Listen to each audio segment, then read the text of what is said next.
Dr. Dave, you've done a lot of writing, including some bestsellers in your book list.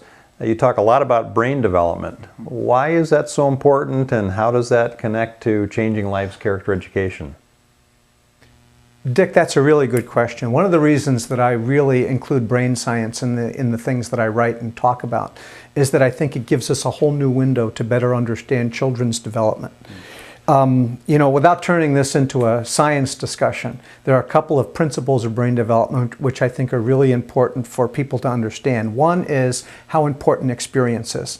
A baby is born with a brain that's got about 100 billion neurons, brain cells, with about 10,000 branches. That means the possible number of connecting points is about 1 quadrillion connections. But when that baby is born, only about 17% of those connections are made. So what that means is that the vast majority, the other 83%, will be wired together in the days, the weeks, the months, the years, and the decades that follow. So that wiring is driven by two forces. One is the hard wiring, genetics of course, but in addition to the hard wiring we have the soft wiring, the experiences that we have. And so experience is a key factor in how the brain gets wired. The neurons that fire together wire together. And that's a really important principle. So experience is key, but not all experiences are equal. Some experiences have a greater impact than others. And the ones that have the greatest impact are those that happen during a brain's growth spurts.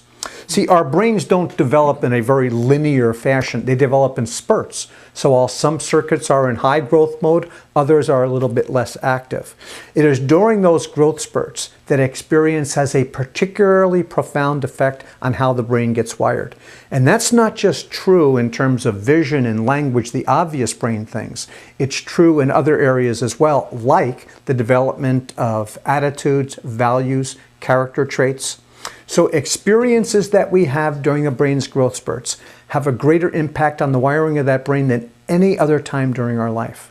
And that's why parenting, education becomes so important, because it's parents and educators and teachers and coaches and youth leaders, and those are the people that are really shaping those experiences. We need to pay attention to character traits and values, and wiring is taking place during those growth spurts. So children don't just learn patience on their own. They don't learn the ability to delay gratification. They don't learn other character traits like respect.